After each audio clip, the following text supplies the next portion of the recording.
Sporty greetings to all our Basketball Africa League fans. Welcome to this special Voice of America podcast on Africa's premier men's basketball league. I'm VOA Sonny Young, coming to you from Kigali, Rwanda, the venue for Saturday's Basketball Africa League final between Petro de Luanda of Angola and U.S. Monastir of Tunisia. I'm joined on this podcast by two special guests, Brian Kirungi, General Manager of the Kigali-based Patriots Basketball Club. Brian, welcome to the show. Thank you for having me, Sonny.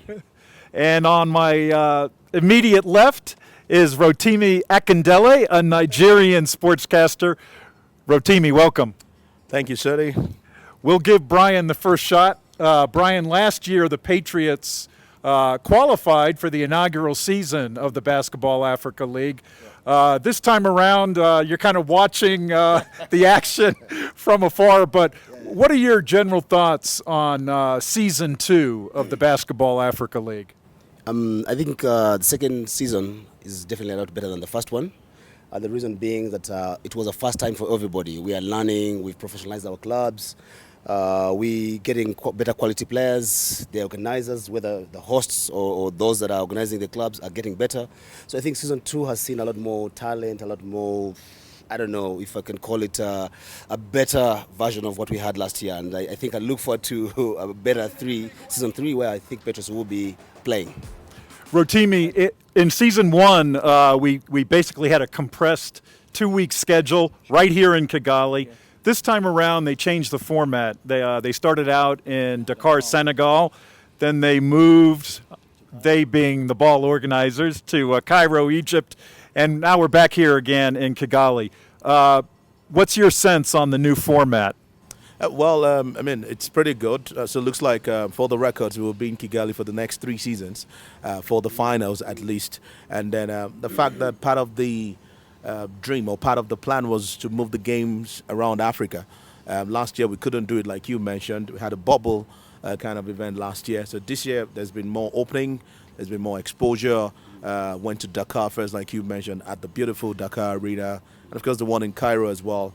And then you had the conferences, you had the Nile Conference, and they had the Sahara Conference. So it was pretty good. For the teams, when you know you're playing across Africa, but there's a bigger target, which is the BAL finals, looking forward to in Kigali. So I think that has given the tournament or the competition a lot more vibrancy across the African continent.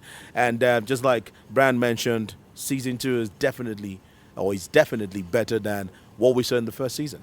Yeah, Brian, I kind of felt there was more progression this time around. That, as Rotimi said, there was excitement as we headed towards Kigali.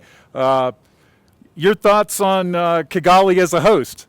I think we're very good hosts. We love to host. We're trying to make Rwanda capital for sports on the continent. You can see what the government is doing with their facilities development. We have a beautiful arena where it could be anywhere in Miami, it could be in New York and play at that level. We're giving our youth a chance to play at that level. So naturally they get up and get better. So Kigali is always going to be a good place to have basketball events like this and many other sporting events. But for me, basketball being played at that level and being hosted in Rwanda is, I think, amazing. It's a dream of mine. I didn't play at that level, but now that my children and my people around me are being given a chance to play at that level, I think it's all Rwanda can give. Rotimi, what's your sense? Will more African cities get a chance to host the Basketball Africa League? Not necessarily the finals, but stages of the competition down the road. Definitely. Of course, everyone has seen what Rwanda can do. So this is a stand. It's like a yardstick. For you to meet up and want to host the BAL, you've got to provide what is on ground. They've got from good hotels to good road networks to good security to the facilities you have on ground. If you don't have all those present in your country, you wouldn't get a chance to host the BAL. And fortunately, it was about 4 or 5 cities were mentioned before this year's calendar was also adjusted. Lagos was mentioned. You got Joburg in South Africa.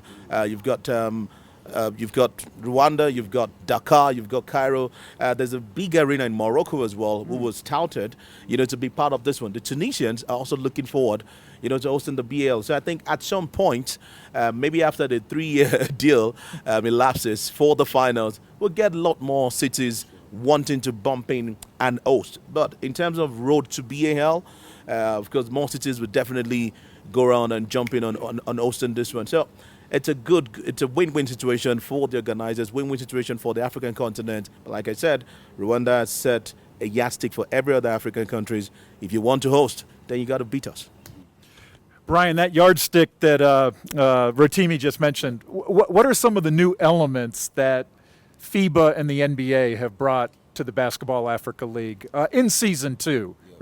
I think the level of professionalism has gone higher. Clubs ourselves have got to catch up. Like I told you earlier on, Patriots has got to went through a whole restructuring process. We have a new president, we have a GM, we have a CEO. So this has brought a certain level of professionalism that we didn't have before, but also the level of play. I mean, our local talents have gone, have shot up themselves. So the imports come and find good quality on ground. So I think what they keep bringing is raising the quality and expectations, and all other clubs in the local league have got no way but to to beef up so they can actually vie for the one sport that every country has. So naturally, we are all getting better at what we're doing in the game of basketball, and that's all to the efforts of BAL and FIBA Africa.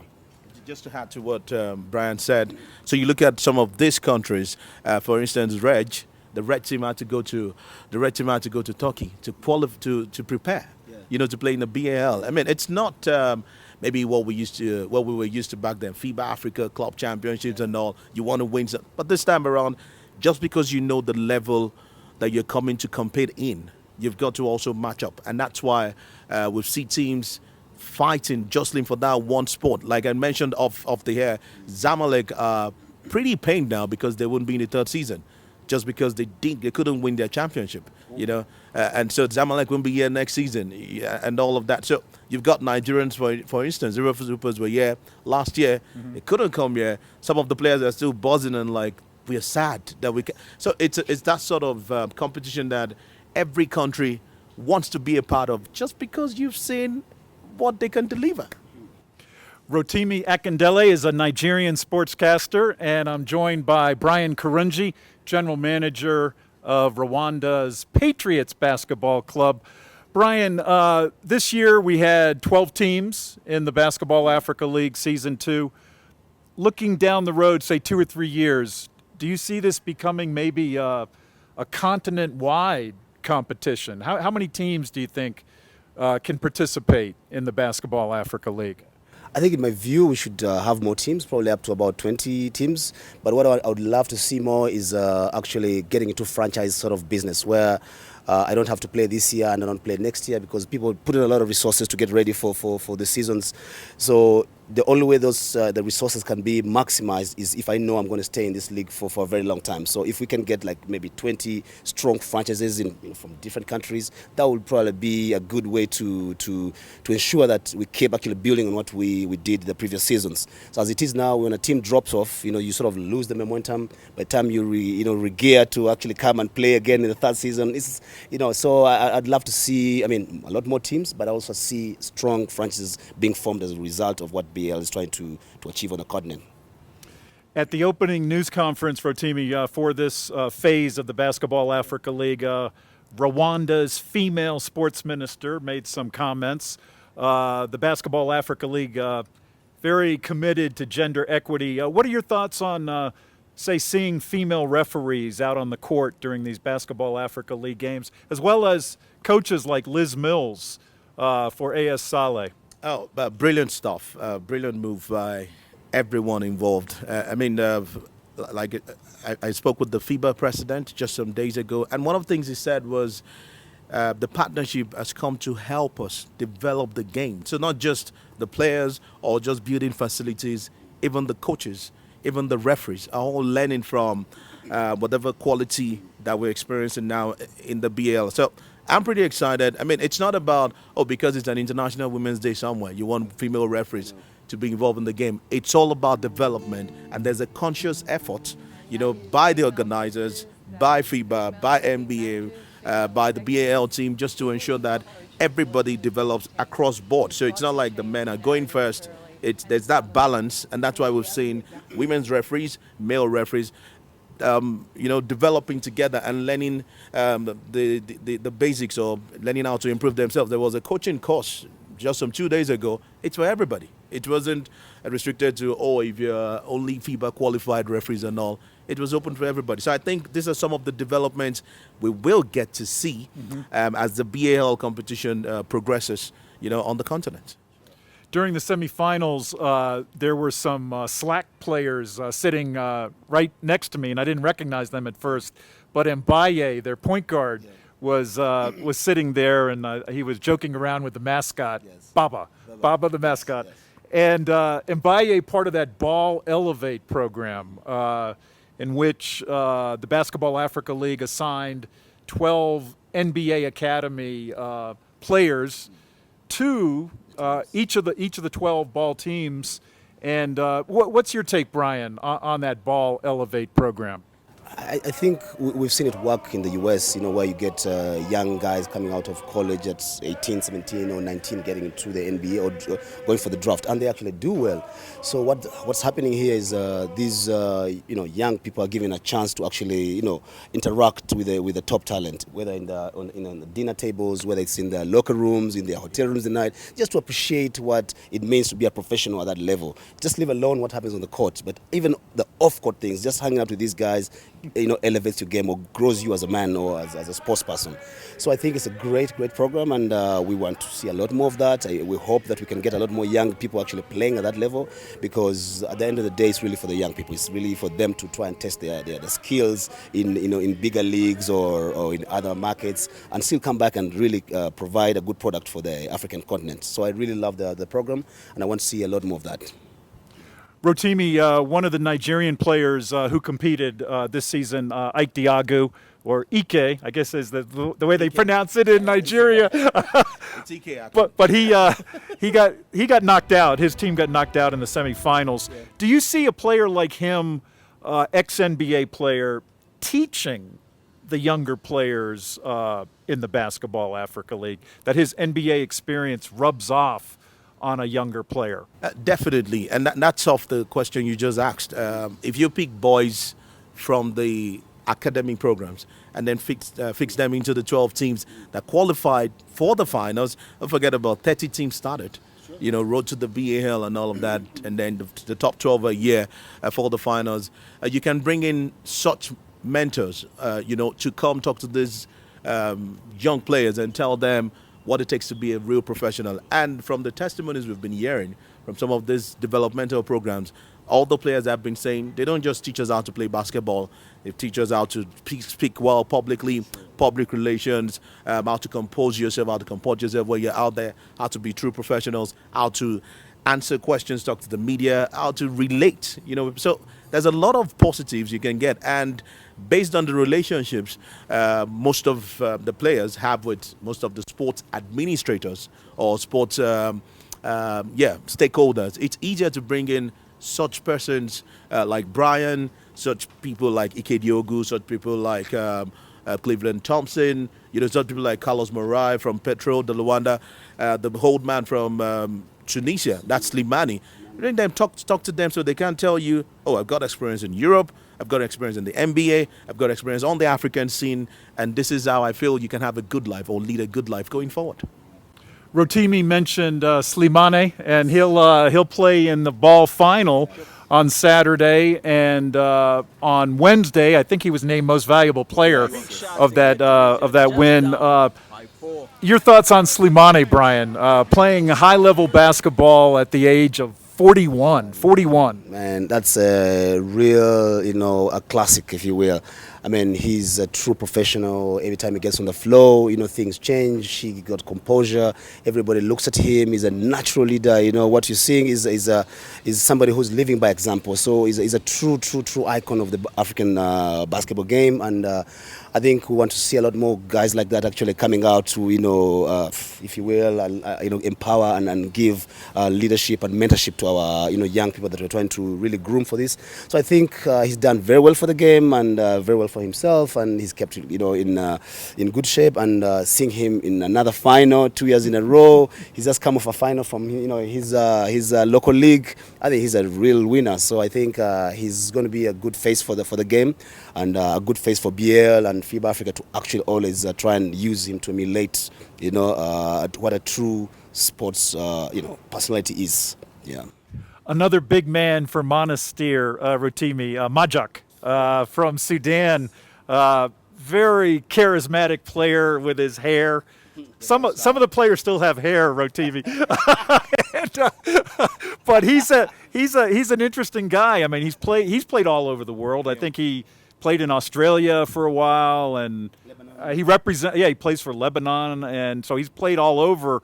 What about Majjak? What are your thoughts on him?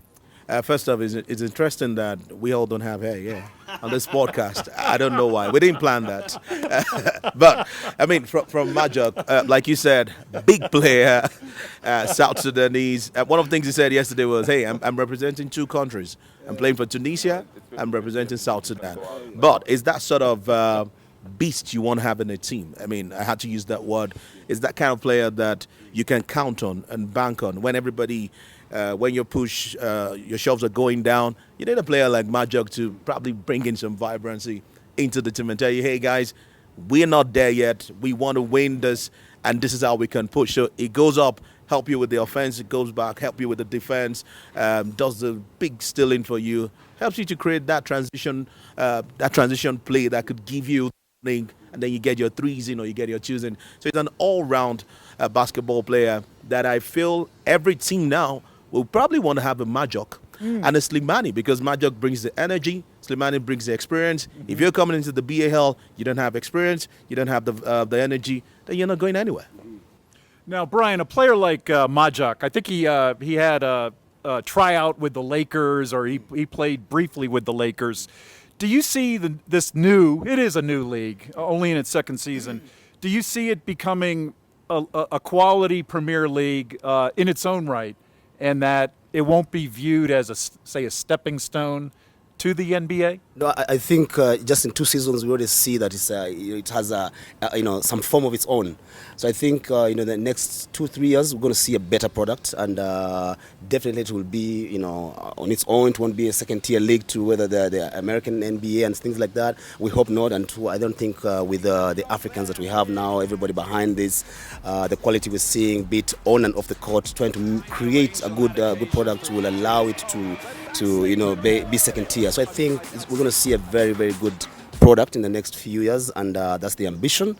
And hopefully we can all come together, be it the private sector, the government. What the government of Rwanda is trying to achieve is basically to show that you can actually partner with the private sector and create something that's really sustainable, and that's what the BL is going to be. And I truly believe in that. Brian Kirungi is the general manager of the Kigali-based Patriots basketball club. And I'm also joined on this podcast by Rotimi Akindele, a Nigerian sportscaster. And Brian, you can throw the ball to Rotimi if you want. Okay, I'm ready. Rotimi, why don't we look ahead to the final on Saturday between Petro de Luanda and Monastir. We've talked a little bit about Monastir already. They're two big men. Who are some of the Petro players that you'll be watching on Saturday? Okay, so first off, got off a conversation with the coach, Jose Neto. It's that sort of coach you want to have in your team. Brilliant, knows what he wants and likes to go for what he wants. He's carefully chosen this squad, and then they've worked together for a bit. Like we've been joking, the Petro team looks like the Angola national team. No problem. But this is not AfroBasket. This is the BAL. And Morales has been big. Carlos Morais as well, I think, as a point guard. It will be his 20th year of playing professional basketball next year. You don't even know. He's currently 36, so he should be 37 next year. And he's been big for Petro de Luanda. So I'm looking forward to seeing those two guys, apart from the other players that will come into the scene and then help them. I'm looking at for Morales, and I'm looking for Carlos Morais. I think that there will be a big factor for Petro. And like I've been saying, if you want to beat Monastir in the final, it's very simple. Just get into the heads of Slimani, get into the head of some Monastir players. Just get them to travel, get them to commit fouls. Don't try to play basketball with them. You can't beat them. So get into their heads and take advantage, and then you can win. Brian, you've played some basketball in your career. Have you played against any of the Petro players or Angolan players in general? Is there a specific style to their game? No, I wish I had actually. I didn't have a chance to play with rather against the Angolans, but I've been watching them for a very long time. I think that was the Barcelona 1992, I think the Barcelona Olympics. I mean, that's when they first came onto the international stage. And that was the Barkley yes. when he got a little too excited. Messi with one of the guys, yes. So I guess we've been seeing them, watching them since 1992. So they're a great team. I mean, they've got a big tradition, and they're going to be, the team to beat on the final. But what I see is Tunisia. Composure, discipline, detail, to the game. A lot of experience from Sulaiman. So I think I'm shooting for Tunisia, or rather for Monastir. But I'd love to see a fresher, Angolan team, because what they've done this year, they brought in a bit of some young, blood. So they're a lot more faster, they're agile. And that might be a factor also to sort of try and alter the plan that Monastir really has written out. So we're going to see a great final, but I think at the end of the day, it's going to be the disciplined team or the more structured and detailed team that Monastir is. I think they'll keep an eye on Chalde Dondao. The interestingly, is the shortest point guard that we have in the BAL, but it was big in that semi-final for Petro against F.A.B. of Cameroon. So keep an eye on the number 5. Because alongside Morai and the other guy I mentioned, I think the Tunisians would want to keep an eye and keep him out of the game. That's talking about the point guard. But if it's that sort of player that if you take your eyes off him, he can punish you. Yeah. So it should be an interesting final. On paper, it's looking like Monastir might take it, but who knows? Yeah. Petro might just cause an upset and take this one. Now, Brian, a team like Petro de Luanda, they've been around, I think, since 1980, if my memory is correct. Financially very well off, I think. I think of all those diamonds in Angola and oil, and they retain their players. Teams like Zamalek retain their players. How important is that to the development of African club basketball to have a financially stable team? I think from the start, that's what the BAL is actually trying to achieve. Yeah. Trying to grow what we call the business of sports. And we're all learning from that. And if you look at Patriots, like I told you earlier on, we just did our own restructuring. We have a whole structure now of a full-time team. CEO, COO, and a president. So all that is really great for the team. Try and see how you can bring in resources, trying to generate your own sustainable ways of making money and retaining your players on the continent and in the club. Because what we're seeing even in the local clubs, that players stay with you for only a year, and then when the bigger club comes, they switch. So they're switching all the time. So when they do that, there's no history of the club, there's no tradition, there's no consistency. So you lose what you actually stand for as a club. So Petro de Luanda does that well. Zamalek, Monastir have done that for the last 50 years or so. So I think we're trying to grow that. I mean, Patriots is now 6 years in existence. We hope we can stay for 50 years, and we are only learning from the likes of Monastir and Zamalek and Petro de Luanda. And BAL sort of gives us a bit of testing ground. Because when we come into BAL, we've got to make sure our houses are clean. And when your house is clean, that means, sustainability in turn, comes up. So that's really what I'm seeing. And it's very important to be financially strong, to be really sustainable, and ensure that you actually retain your players. And so it's a good thing that we're learning from these guys. Rotimi, we were talking before the podcast about sports clubs in Africa. Angola has sports clubs. Other African countries have sports clubs. How important are those type of clubs, to the development of African men's and women's basketball? Well, most of the sports clubs we have started maybe way before now, years ago, with government coming into the scene. Like most of the sports clubs we have in Nigeria are government owned. So you've got basketball, you've got football, you've got handball, all carrying the same name. It's going to be difficult for a private sector or a private owner to want to run a sports club. You don't have the wherewithal. I mean, you need that huge backup of financial backing for you to want to run a sports club. So what we do, or what private sectors guys do, is to just pick one sport and focus on it. So in terms of development, maybe we might not need a sports club culture again, but we can always create an ambience or an environment, which is what the government holds everyone. Just give us an enabling environment to do sports business, and everybody will be fine. The development will come at a good pace.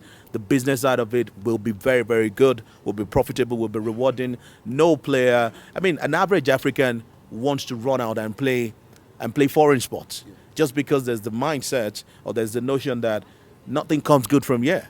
So if we can change that with what the BAL is doing, amongst other sports as well, I think we'll be fine. Maybe not necessarily a sports club, but at least create that enabling environment that can accommodate all sports, and then we can get the returns from the business. Brian Kirungi, football, the dominant sport in Africa, played in, I think, every African country. Do you see this tournament as being stimulating that African boy or girl to pick up a basketball, maybe try basketball instead of football, that it's another option in their sporting future? I think every time you see a sport on national television or in social media, it definitely will call for your attention. And what we're seeing now is that there's good content coming out of basketball. We're seeing with all the infrastructure that we're building now, kids are able to see good products and wish they could actually be in the arenas. So all the young people in Rwanda love to go to the arena. So while the arena, they probably want to play on that floor. So that really drives them or steers them to and start the game. So what we're seeing is that definitely soccer is always going to be a big sport. We're going to struggle with soccer, but basketball will definitely share that table very soon because of the infrastructure and what we're seeing BL trying to achieve. Because now people are playing a lot more youth leagues, playing a lot more in academies. We have the NBA academies coming onto the continent. So as a parent, I probably would say if there's soccer and basketball, I'll give my child both options. But because probably I love the game, I'm trying to steer them to the game. But because there's actually facilities available and there is a product on the high end. So I'm going to see. We'll say that basketball will definitely share the table in the next 5 to 10 years. Well, Rotimi, you were telling me again before this podcast that you've done some work with the NBA. Yeah. Here's your opportunity. What would you like to say to the NBA? What you would like? What new innovations, perhaps, you would like to see in the Basketball Africa League?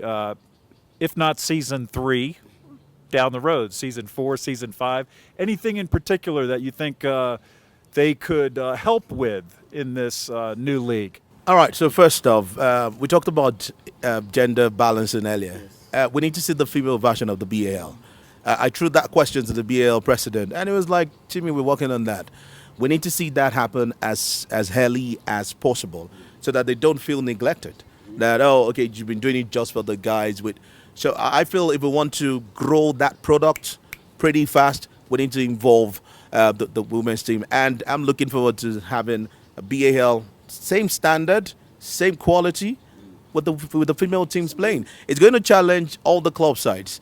So Patriots wouldn't think, let's just get only the guys in. Let's just give scholarship to only the guys. You can also look at the other guys, like we can go to the girls' schools and pick these ladies from school, from high school and all of that, just because they all have something to play for. So I'm looking forward to that early start for the BAL women's version. The programs currently are still going on pretty good. So maybe that's the only innovation I'm pretty concerned about now. Let us start the BAL for women as fast as we can. Rotimi Akindele, Brian Kirungi, I want to thank you for being on our podcast. I'm VOA Sonny Young. Stay tuned. We'll have more Basketball Africa League programming coming up.